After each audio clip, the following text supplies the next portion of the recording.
And welcome to The Third Act, an educational podcast for entertaining audiences like you. Theater for the middle class. I'm your husband host, Jared. And I'm your wife host, Gracious. Thanks for being here. Yeah, it's been a while. It has been a while. Welcome back. Happy to be here. How are you feeling today, Jared, on a scale of melting to sparkling? I was thinking about it today. I'm feeling toasted, not unlike a piece of toast that's just popped out of a toaster. Not like a marshmallow. Not like a marshmallow. And not that like, oh, I'm burnt. No, due to the cold, we've been inside a lot. Yeah. And so I've been on my health regimen pretty heavy. Woo! So I've been getting my steps in. I've been drinking my water. I've been going to the gym. I've been tanning. I'm feeling all the things. So I feel spent. I feel worn. I'm very happy to be sitting in my super comfy chair at my super comfy desk. I'm feeling toasted. Toasted. How are you feeling on a scale of melting to sparkling? Speaking of marshmallows, I'm feeling squishy. Oh. Yeah. Would you like to elaborate? No. Okay. Everything you need to know, you should be able to gauge from the word squishy. Squishy? Yes. Okay. Yeah. His name is Squishy, and he shall be my Squishy. Come here, Squishy. Come here, Squishy. Come here, Squishy. Come here. Finding Nemo. Duh. I was thinking about it, and I feel like we need to put this in somewhere. If you came looking for a professional podcast where we talk about our experience and the studies we learned at Cambridge, this is not that podcast, my friends. These are two people happily married, very much in love, who care deeply about theater, know maybe 25 cents about it, and we're trying to learn more. I know more than 25 cents. Okay, she knows 27. I have a degree from the University of... According to the encyclopedia, this is not a serious podcast, but this is a fun podcast. A place for learning, a place for community, a place where we make each other better, a place where we express our gratitude to one another. Speaking of which, Gracious, I'm very grateful for you. You have been a wonderful partner these past couple of weeks. Thank you. And it has been an absolute honor and pleasure getting to live life with you. Well, it's been rough living with you. I'm just kidding. I love you. You actually do all the work in this relationship. I'm just the personality hire. Hey. What's been going on in your life? Anything you want to talk about? I dyed my hair. It's beautiful and red now, as you can see from this podcast. Pretty. I love it. I am on the audition grind right now, so I greatly empathize with everyone else who is on that audition grind because it's rough. It's real rough. And I was sick for like 3 straight weeks. 3 weeks? Yeah. I'm just now starting to... Well, no, last week I was starting to feel better. And I'm just now, like, I think officially coughed out, hopefully. Sure. I felt bad because I caught whatever you had.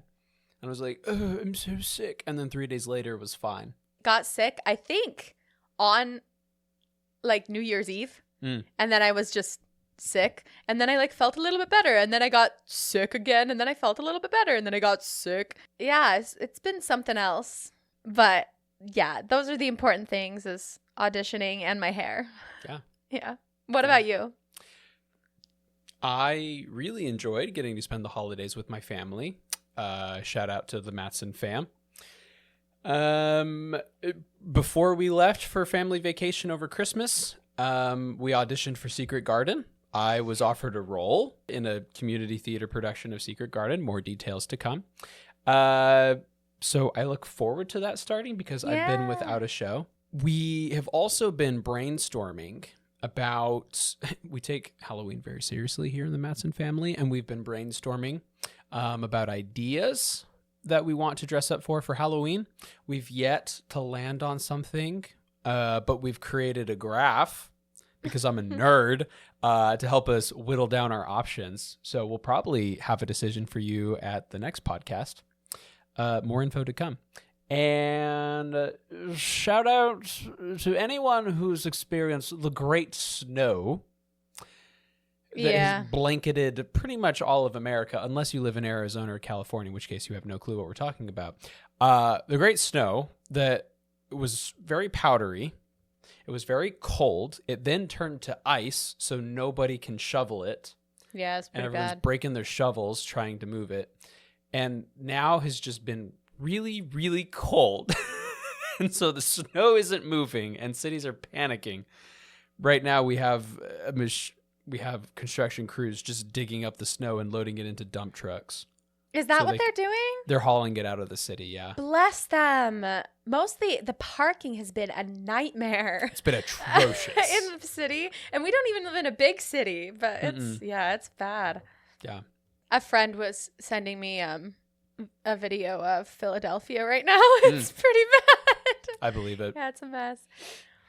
But yeah, that's everything I have to say.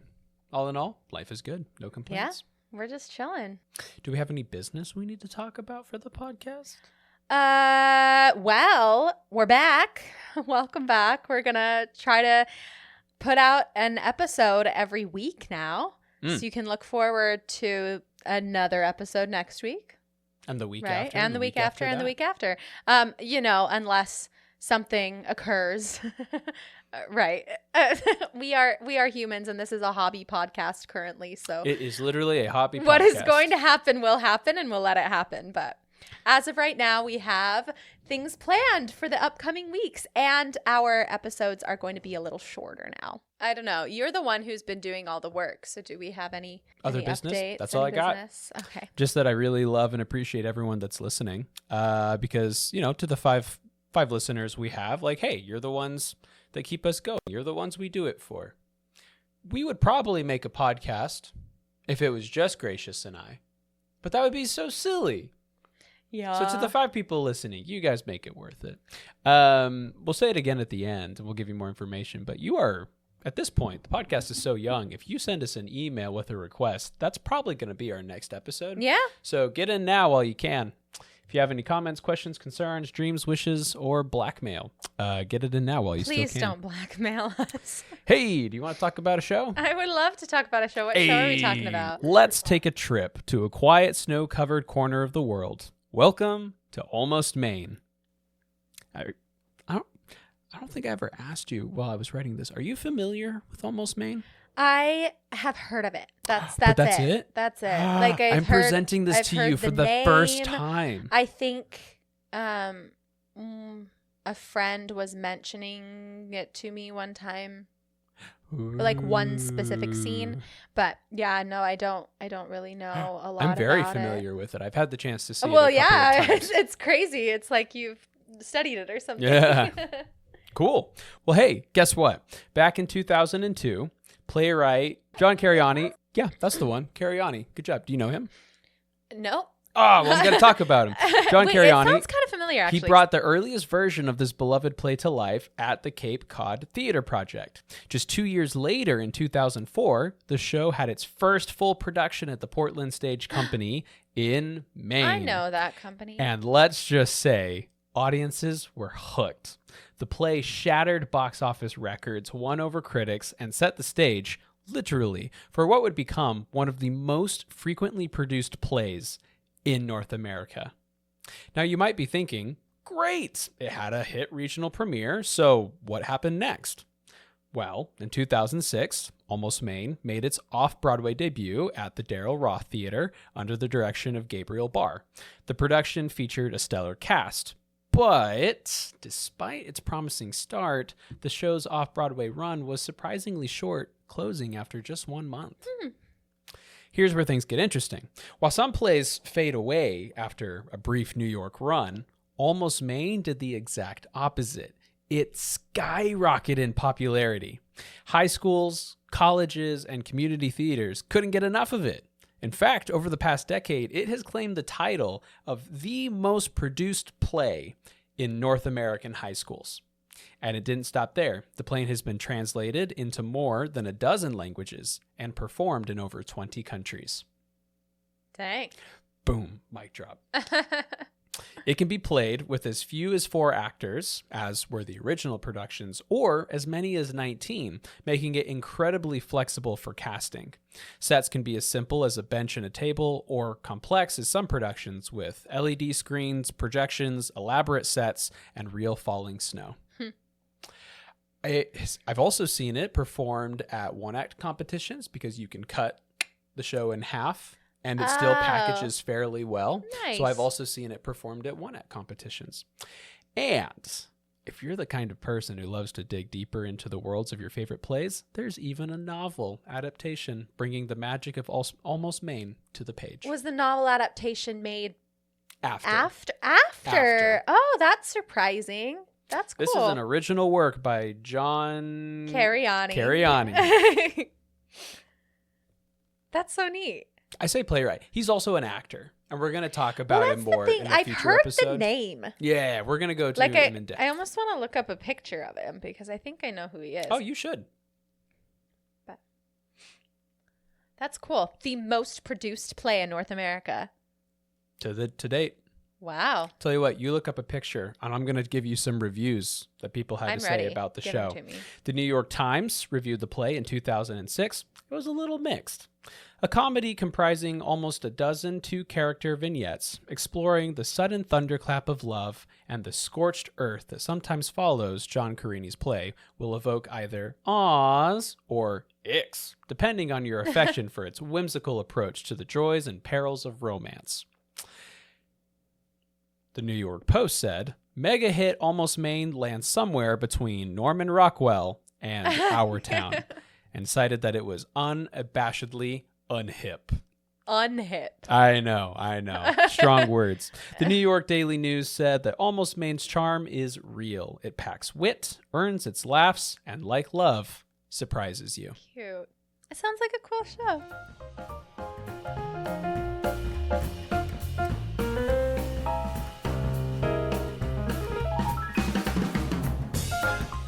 I think it's really fun. You want to dive into it? Let's do it. Cool. Let's step into the world of Almost Maine, a place that exists somewhere between reality and a dream.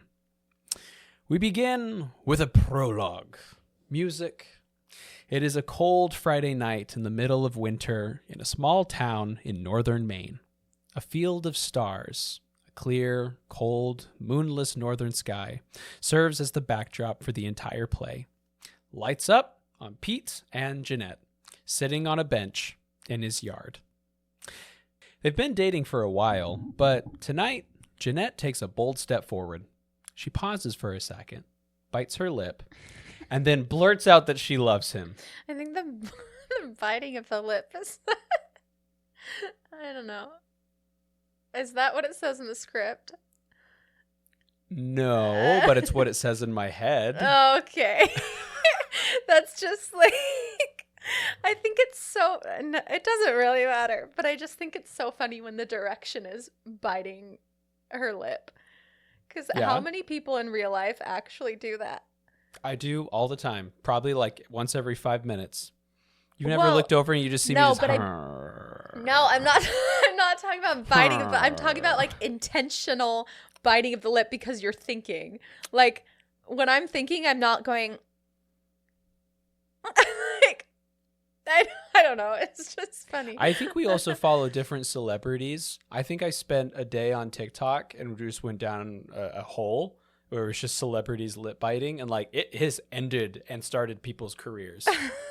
You're sitting on the Jimmy Fallon show, you look at the camera, you do a little lip bite. Oh my Okay, goodness. so maybe I just need to learn I think so. The art of lip biting. Maybe. Anyways, in the head of Jared. Okay, Jeanette Pauses for a second.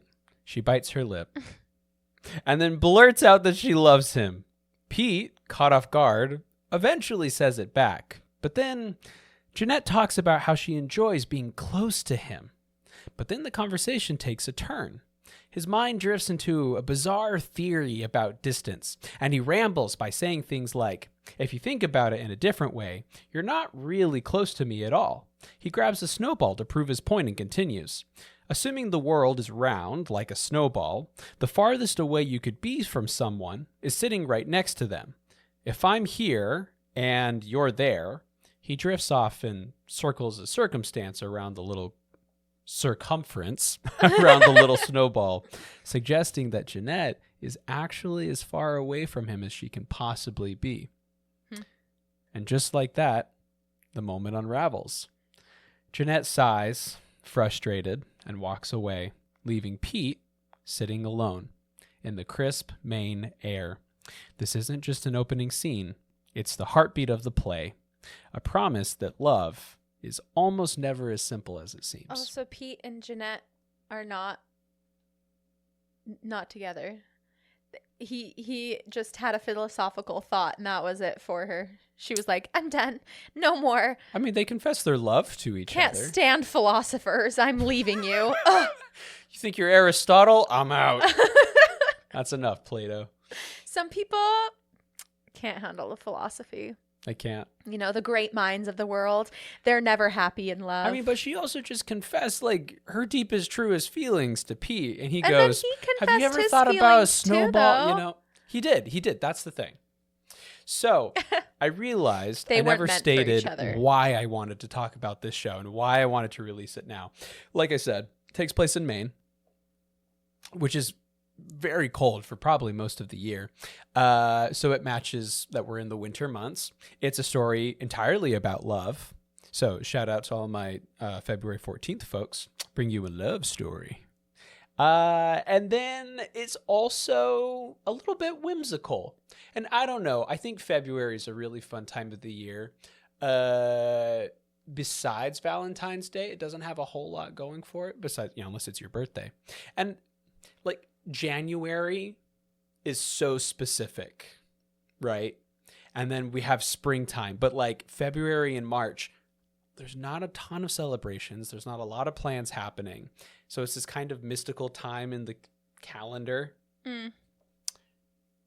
It felt right to me. You're allowed to disagree, but it felt right. So I think we're going love to talk is, about Almost Maine. Yeah, February is the month of love. And that is our prologue into the show. Scene change to Act 1, Scene 1, Her Heart. I should mention that these all have titles, and I'm going to be sharing Very the titles nice. as we go along. Did the prologue have a title? Prologue. Okay. Oh, it's like the books Yeah. that have titles for their chapters, but not for their prologue Correct. or epilogue. Okay. So, prologue. I see. Her Heart. The lights come up, and we are introduced to Glory. Oh, wait. I Yeah. have a quick question. Go for it. Her Heart. The titles of these scenes, are they projected anywhere? Is the audience supposed to know the title of the scene?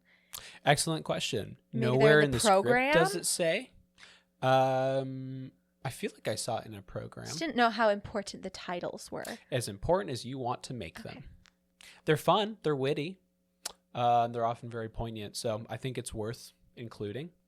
Nice. I think it's nice instead of like, okay, everybody, if you're a director. Turn to Act 2, Scene 20. Yeah, right. Yeah. Instead, you're able to like give it names. Like, that's nice. Right. Okay. Her Heart. Correct. Glory. Glory. Tell me about Glory. She's a wandering hiker who has set up camp in the yard of East, a local repairman. The scene starts humorous and light with some general misunderstandings and Glory's rambling.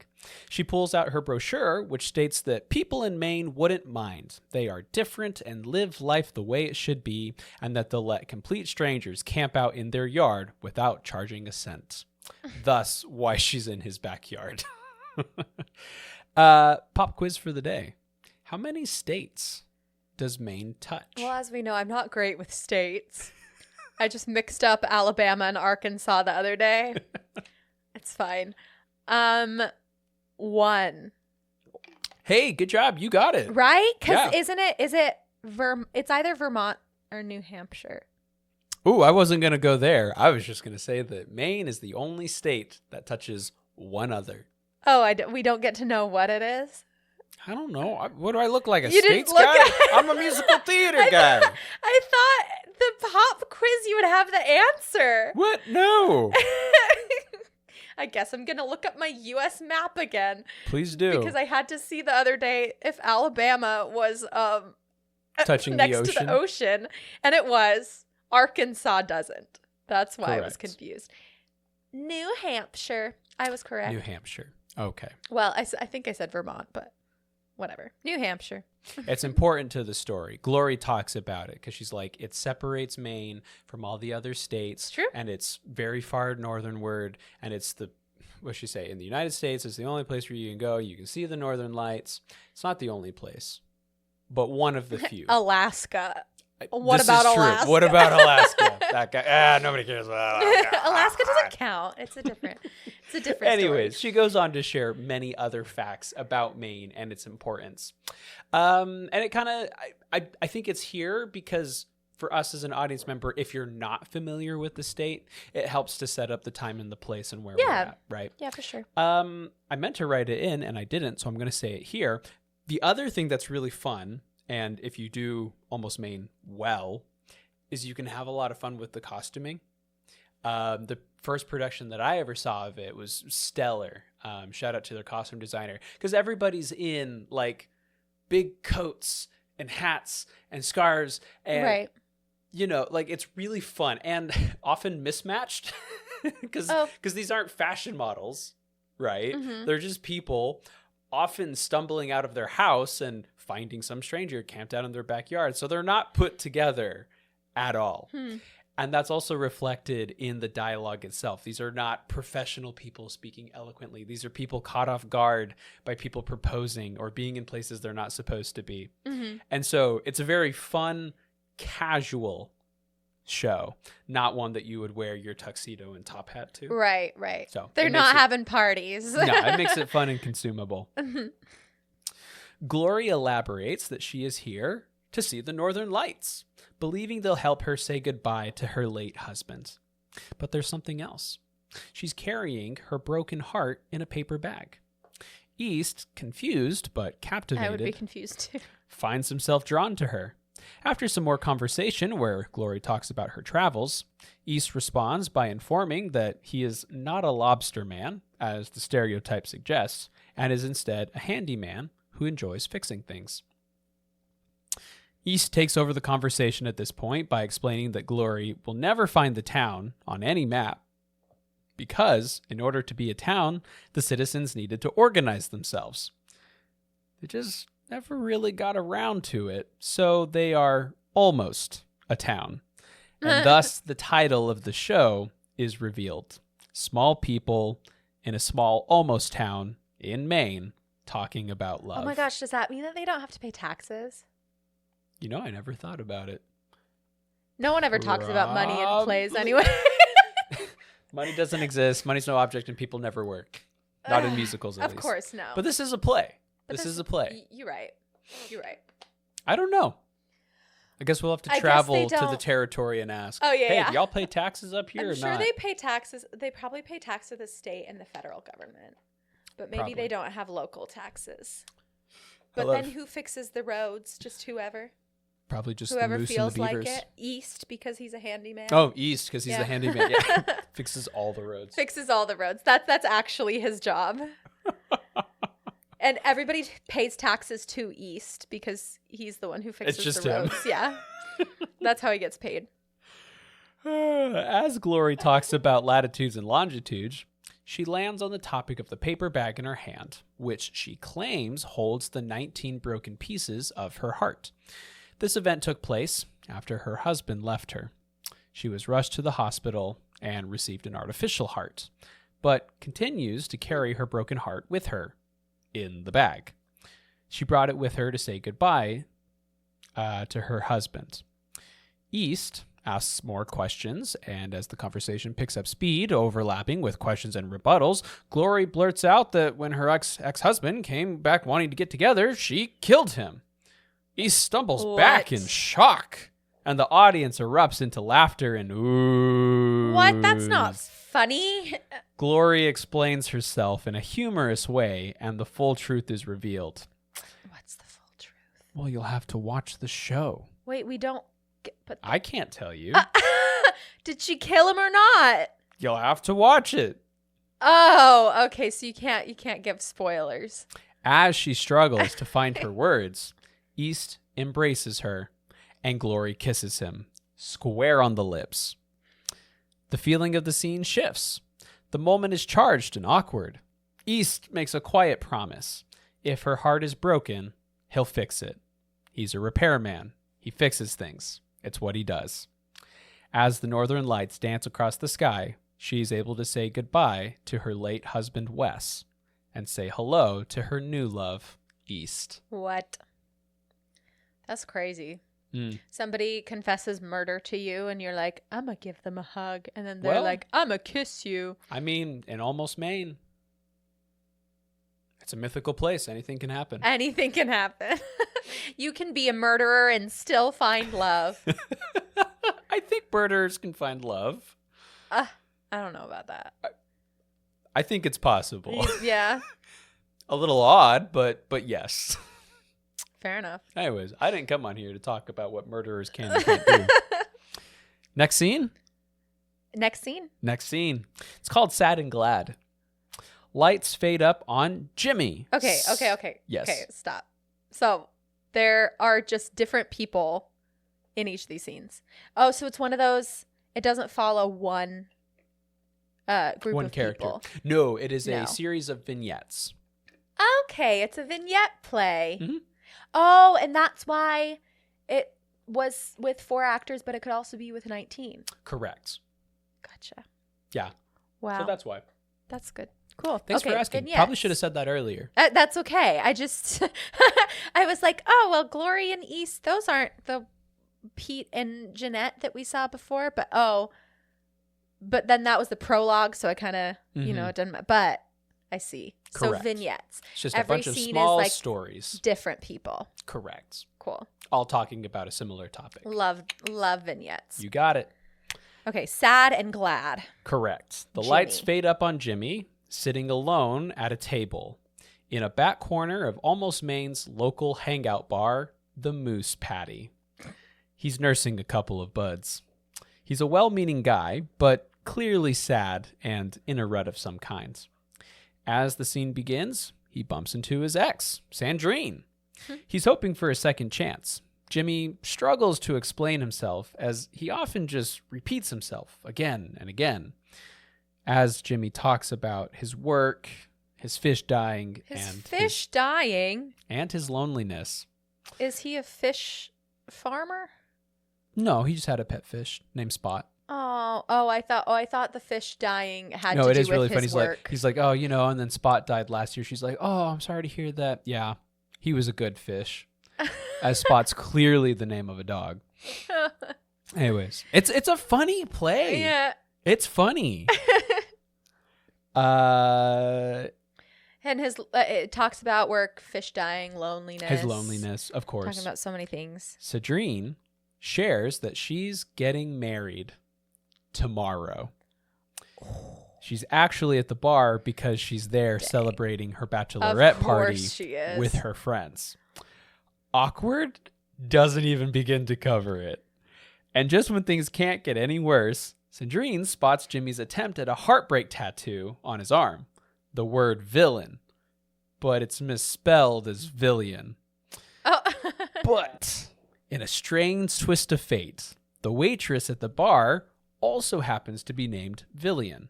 And as Sandrine leaves, Jimmy is left with an unexpected glimmer of hope. Glad that he's finally found someone else. Not Villian? Yeah. Some of these people have some weird names. Some of them have names like Jimmy and then Villian. I mean, he was dating a Sandrine. Sandrine. That's East. Those are some cool names. East talks about why he's named East. Glory. I think I've heard of that name before. I think so. It's not very common. I say as a girl named Gracious, but who literally has a sister named Charity. But Charity is like a more common name. Anyway, this is just a lot of not common. Villian is wild. Sure. But hey, good for him. Good for Jimmy. It's true. Jimmy. Take it up with John. John lived in Maine for a time, so he might be pulling from real life experience knows all for all these, we know. These Maybe. people. Maybe.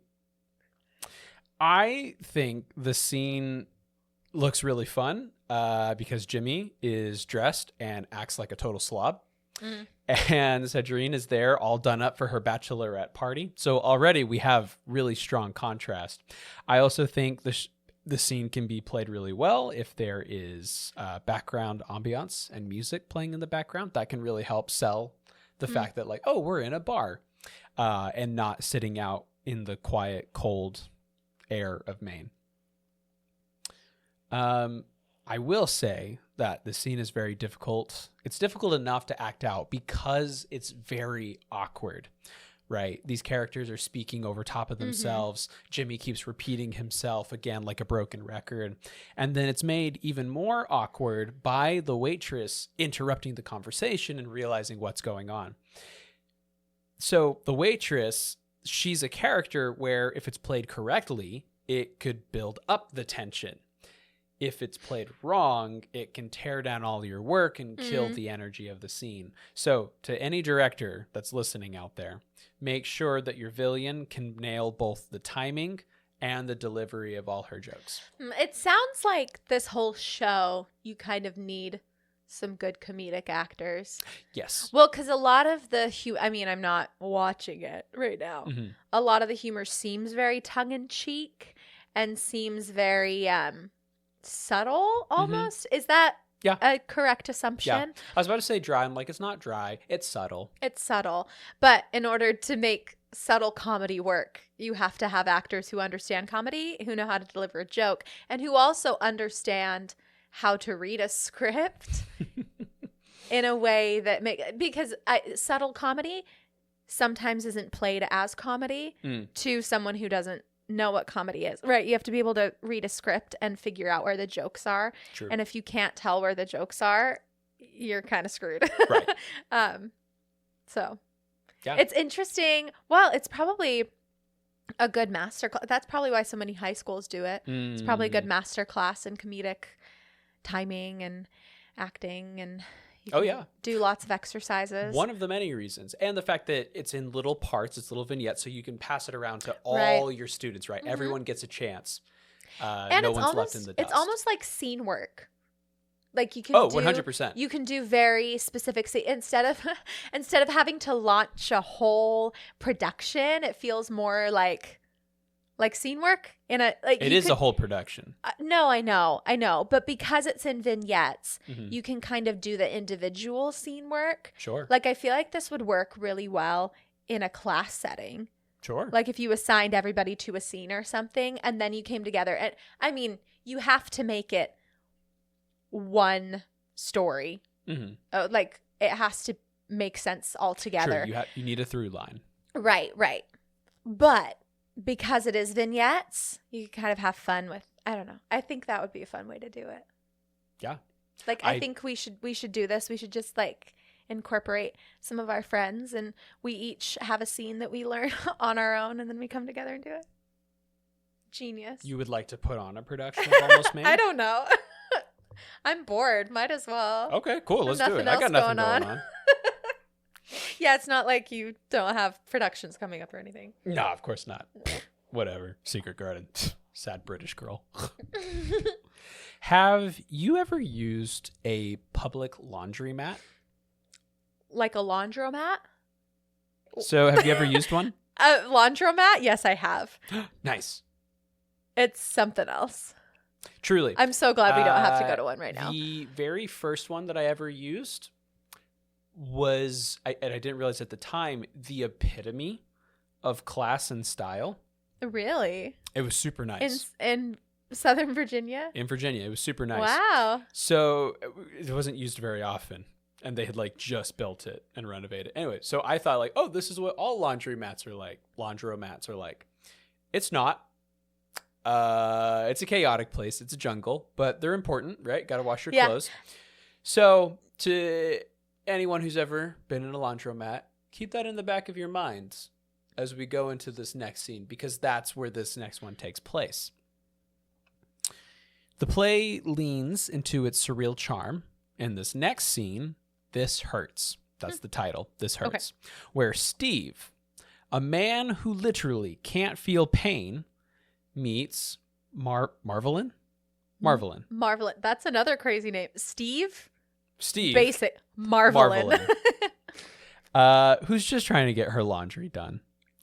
When she accidentally hits him in the head with an ironing board not once, but twice. That's Steve fun. explains that he's been keeping a notebook of things that should hurt him so he can learn fear.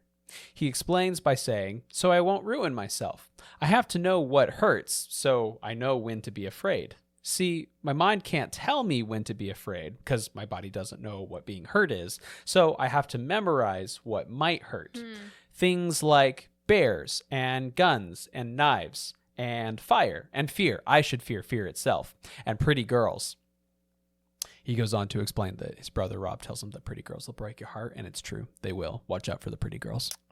Those pretty girls. Have you ever met someone who always kept a notebook with them? I used to always keep a notebook with me. Fair enough. I'm not that cool anymore. No, you grew out of it? Yeah. Nerd. I feel like I was more of a nerd when I carried a notebook around, notebook. but I don't know. I feel like I always see it in movies and plays and musicals. Can't say I've ever met someone who actually had a notebook who wasn't like a 72-year-old grandpa, right? Okay, yeah. Or I understand having a sketchbook. I know many people who have sketchbooks with them, but not like writing books. I did for a time, and I actually have one that I take with me to my therapy sessions, jot down my thoughts. Right, I had one because I was jotting down like thoughts. The reason that I say this is I think more people should walk around with notebooks. Yeah. We need less mobile devices and more notebooks filled with doodles and random thoughts and squibbles from the day. I think that's the thing too, is that I don't need a notebook anymore because I have my notes app. Right? Look at technology ruining all the cool stuff. Carry more notebooks, people. That's the takeaway from this podcast. Anywho's, this was fun because Steve, he talks about how he has congenital insensitivity to pain. I looked it up. It's a real thing. It actually exists. I've heard of people who can't, like their nerve receptors or something are fried or something like that. Please don't quote me on that because I was totally pulling Rachel that out of your nowhere. Nerve receptors are fried. No, I just I don't. Yeah, it's interesting. Go look it up on Sawbones. It's probably there. Right, but that it's an issue. Correct. Because when they can't feel pain, they don't know not to touch a stove or not to they'll actually get hurt more often because they don't realize they got hurt. Correct. And it doesn't mean anything to them. It is a condition that can be reversed, but obviously it takes a lot of time and a lot of medical professionals. So to get through, Steve keeps a notebook of things that he should be afraid of. That's funny. I mentioned this, but Steve talks a lot about his brother Rob and what Rob tells him to think, to say, and to do. Marvelyn does her best to help Steve understand that he doesn't need to be afraid, but Steve is clearly determined and has thought this through a lot, and the two often go in circles. As they talk, Marvelyn opens up about her own relationship struggles, and in an unexpected moment, they kiss. Wait a second, is she in a relationship? She's in a relationship, and they kiss. Marvelyn. I know. Marvelyn. But it's partially Steve's fault. Steve. And just like that, something in Steve changes. She accidentally hits him again in the head, but this time he feels it. Oh, with the with the ironing board. Steve feels it. He looks up with realization in his eyes, which quickly turns into puppy love eyes and a goofy expression as the lights fade to black. Huh. Yeah. It's fun. Quirky. It's weird. It's fun. That is quirky. I do like it. Yeah, it seems kind of quirky and cutie, and I'm a fan. I like it. Yeah. Let's watch it. I'm sold. Act 1 closes with Getting It Back, where Gail and Lendl, a couple at a... Oh, sorry. With Gail and Lendl, a couple at their breaking point. Lendl rots on the couch, watching TV, clearly disheveled. Gail is done waiting. After 11 years of being in a relationship, she wants a marriage proposal or she's walking. 11 years. Fair. That's pretty fair. It's a long time. Yeah. I understand trying out a relationship and giving it some time to breathe, but 11 years, I think you can take a next step forward. Yeah. To prove her point, She's returning all the love Lendl has ever given her, piece by piece, in an absurdly literal way. But when Lendl finally hands over his love in return, it's small. Just a tiny red pouch. Heartbreaking, right? As Gail's accusations mount and build, it is revealed that inside that small little pouch is an engagement ring. Nuh-uh. He took all the love that she'd ever given him, and when he condensed it down, it became a ring. So is she giving him literal items? You'll have to go watch the show. I don't know what that said. What was that? I turned into a beast. Okay. Hey, man, focus up. This is a serious show, okay? People's lives are on stake here. That is, yeah, lives are on the line. I have to say, this is one of my notes. Gail, the character of Gail, requires some tact and talent, as the conversation is often very meta, only to be revealed as very real at the end. So that's hard to sell. The humor is her best friend, and the scene is served well if the actress can leave the audience chuckling while still feeling all the feelings of loss and regret. She often repeats herself, and it needs to feel fresh, not like a broken record. As my friend Bandit says, it's a tough thing to get right. It's a tough thing to get right. Yeah, repetition is a skill. Right? Repetition is a skill. That was something that I was very bad at in college. I'm like, oh, here's this line that I've said 4 times. Guess I'll say it exactly the same way.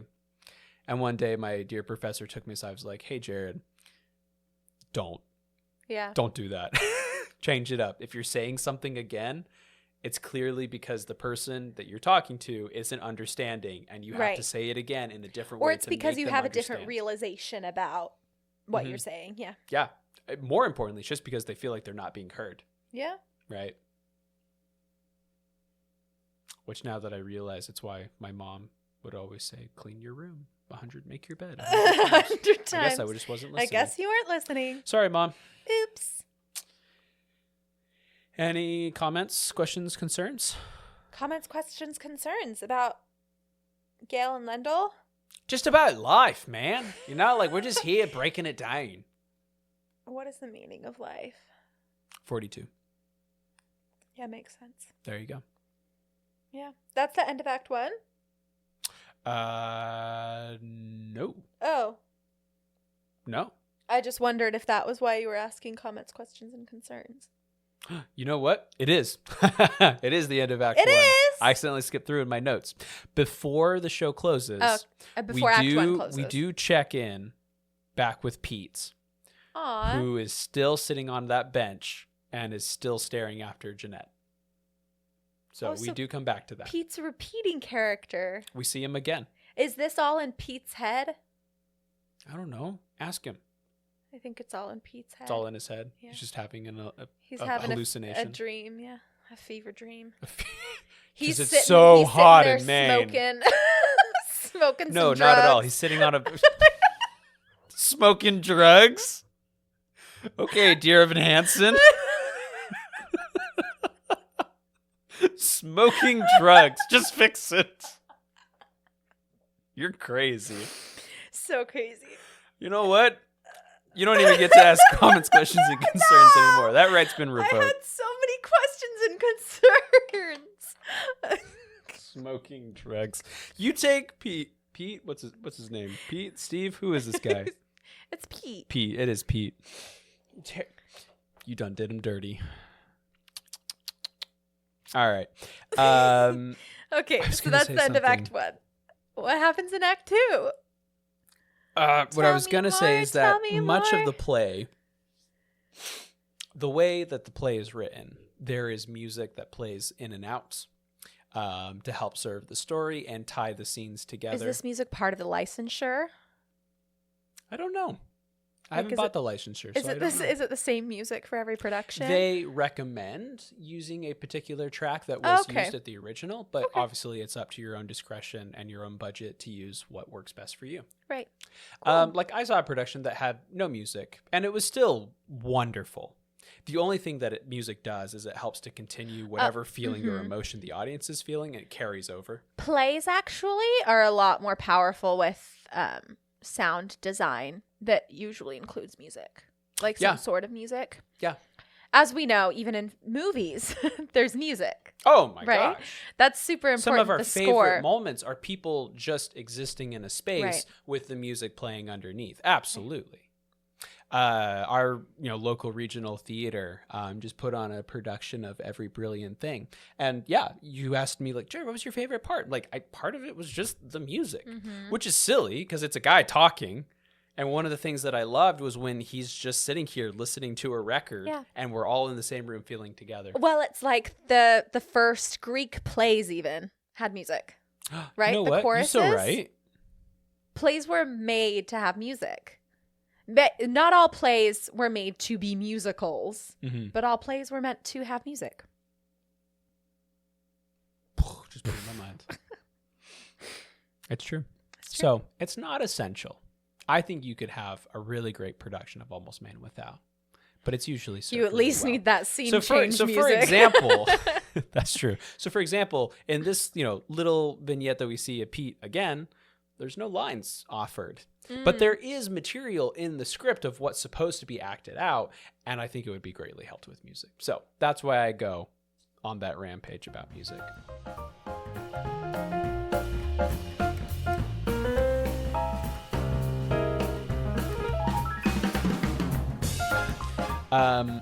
We know that Almost Maine is a play that knows love comes in all forms. And nowhere is that more apparent in They Fell. This is the first scene in the second act. Correct. We get to know Chad and Randy, lifelong guy friends. Just sitting in camp chairs. Are they really just guy friends? Lamenting about the absolute disasters that have been their dating lives. Oh. And as they try to help each other, they continue to slip and fall right into each other's arms. Because in Almost Maine, falling in love is sometimes as literal as it is emotional. I wonder why they were having so many issues in their dating lives.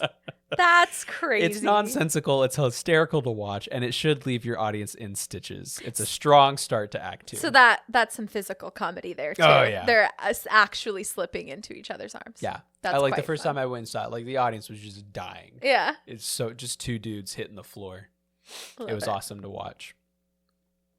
Next, we check in on Phil and Marcy in the story Where It Went. Lights up on Phil and Marcy, who have just... These are normal names, Phil and Marcy. Hey, every name is normal. It's just whether you've been exposed to it or not. We had this conversation before, right? Like, Kish at one point was a very normal name, but it's now become weird to us. You're right. Okay. We don't have to get into this conversation again. Phil and Marcy. You never know who's listening. Hey, if you have a unique name, I'm sorry Gracious doesn't like your name. I literally have a unique name. Yeah, see? What a hypocrite. I'm not saying it's a bad thing. I was just making a comment. I got you. To us, it is Phil and less Marcy. Rare. Phil and Marcy. Who have just been ice skating on Echo Pond. They are undoing their skates, putting on their boots and shoes, respectively. Phil has hockey skates. Marcy has figure skates. Marcy has one shoe on and one skate on.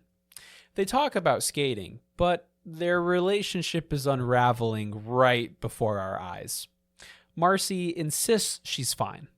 Phil knows she's not and is pushing her to tell him why. The topic of balance between relationships and work comes up, as Phil often spaces important events due to working hard at the mill, and Marcy struggles to accurately express her feelings and needs, often leading to misunderstandings. It's difficult to manage work and relationships as it often requires the most of us. It requires our time, our energy, our best selves. That's hard. It you is. know? I don't know what I'm telling you. We've had multiple conversations about trying to balance work, theater, relationships. I mean, like, this thought is that this is universal. Mm-hmm. Everyone in a relationship can feel this. Correct. It's a real problem. It's just hard to balance. Correct. And it doesn't make it impossible, But yeah. It takes time. You it have takes to sacrifice certain things to be in a relationship. I definitely think communication, like really good, clear, honest communication helps. Well, that's the other thing. If she's not expressing her feelings and needs, that makes it hard. So at one point, Phil accuses her of lying, and she's like, "What? I'm not lying." He's like, "No, you're lying right now. Did you have a good time skating?" She goes, "Well, no." He's like, "Then why did you tell me you did? That's not helpful. I never know where I stand with you." Dang. So, yeah. No, very poignant. Well said, Phil. The argument builds until Marcy finally explodes. Tonight was their anniversary, and Phil forgot. Oh. Phil, exasperated, watches as Marcy leaves. And then, in a surreal final moment, her missing shoe falls from the sky. Whoa. Where'd that... Oh, I forgot that this was not entirely realistic. This is Maine. It's a mythical place. Because Maine is a mythical place. I mean, maybe it is. I've never been there, so couldn't tell you otherwise. Who knows where the shoe went? Dang.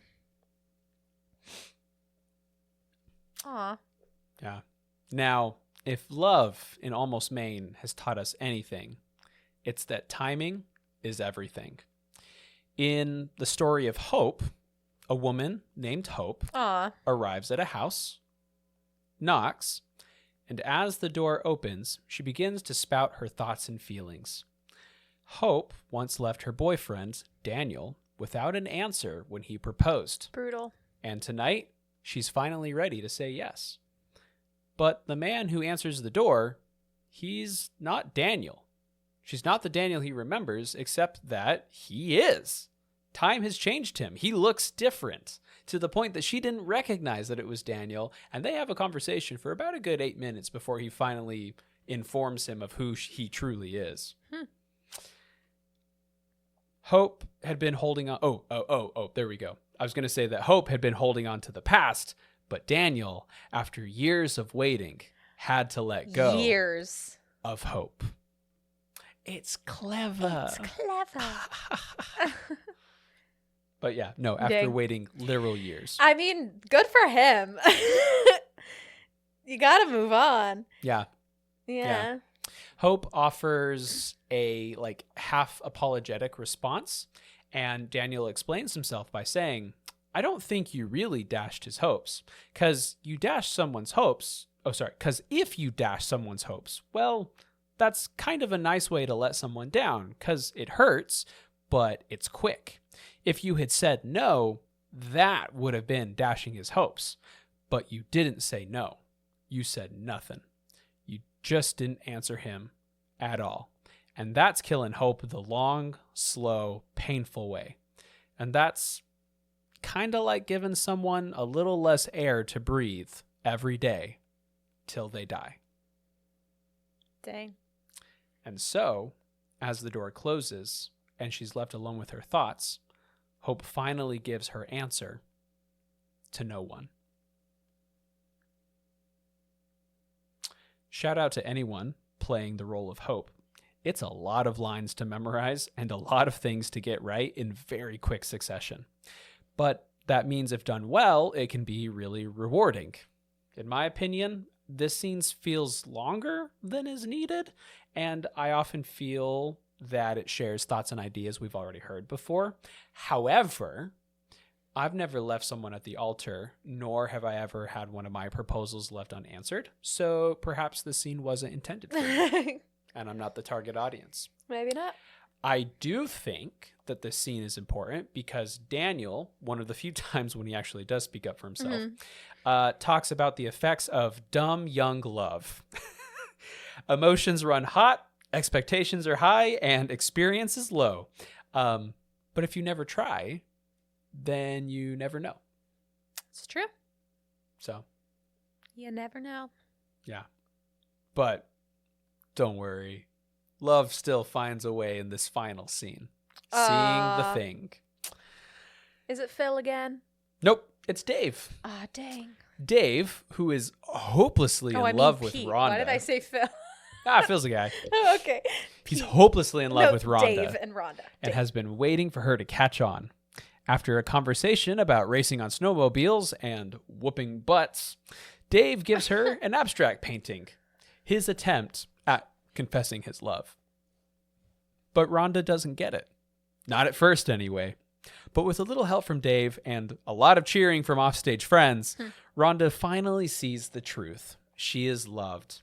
Once she realizes that, she wastes no time pulling Dave inside her house. The humor in the scene is real, it's palpable, and it's relaxed. Dave tries first to explain to Rhonda and then demonstrates that in order to see what the painting is about, she has to trick the painting into revealing itself. And it's a really fun moment in the show. The contrast in Rhonda's high energy and Dave's sincerity, it's fun. She tries to be so cool, but he's so honest and sincere. It's a nice break from all the drama that we've seen in previous scenes. And if done right, I think this can be the peak comedic moment in the show right before we get to the end. Well, because this is like happy love. The last scene was sad love. Right. So Right. And that's nice. A relationship that's essentially been going on for years. This is a relationship right at the start. Yeah. Right. I don't know. I say give it up for Dave and Rhonda, folks. Woo, It's a woo, scene that I woo. always enjoy watching. And finally, in the epilogue, we return to Pete. Yeah, Pete. Still sitting on his bench under the stars, still waiting, still staring to stage left after Jeanette. His snowball is still sitting next to him. But then, from the opposite side of the stage, she appears. Because sometimes to get back to the person you love, you have to go all the way around the world. They go to the bench, sit, and on the last chord of the music, resume looking at the stars. The northern lights appear, the music ends. Lights fade to black, end of play. And that is Almost Maine, a town that might not exist on a map, but feels more real than most places we know. A town where love is messy, weird, heartbreaking, magical, and absolutely worth chasing, even if it takes a lifetime. That's cute. Isn't it? John Cariani, guys. Was Jeanette really there? Or was it another hallucination? Yes, she's real. Well, but we don't know what's real and what's not real in this play, though. That's the idea. Pete would never smoke drugs, okay? Let's get that straight. I don't know about He's a good guy. Okay. Smoking drugs. Oh my gosh. Any final comments, questions, concerns, dreams, wishes, blackmail? I kind of want to do it. Do the show. It's like I said, it's fun. Yeah. It's I'm excited to watch it as well. I need to find a production to go see. Yeah. We should go see it. Yeah. I'm sure there's a high school somewhere putting it on. Hey, so. if it's the most produced play in North America, I think we can find one in North America. I think we could do it. Yeah. Yeah. No, I think it's really fun. I think it has something for everyone. I think everyone can connect. And I don't know, like Maine, that's familiar enough that we know that it's a real place. But there's enough that we don't know about it that it does feel just that little bit magical and mythical. Because no one knows anything about Maine. Maine? Everybody lives in lighthouses. And they're all lobster catchers, right? That's what. Or handyman. What East was saying. Yeah. Yeah. Yeah. No, I think we should go see it. Well, let's do it. Hey, raise your hands if you want to be in a production with us. Hey, guess what? You're cast. All right, rehearsal start in 2 weeks. What? Hey, folks, if you enjoy what we're making, give us a follow. If you think what we have to say could be enjoyable for someone else, give us a share. A little goes a long way. If you have something to say, please, by all means, email us at thethirdAct64@gmail.com. We hope you'll join us next week. In the meantime, we know some of you have auditions, rehearsals, or performances to go to. So go shovel your driveway, put on your snowshoes, don't forget your hat, and... break a leg! All right. See you next time, folks. Thanks for stopping by. See you in Maine. See ya in Maine. Smoking drugs. I don't know. I don't know much about drugs.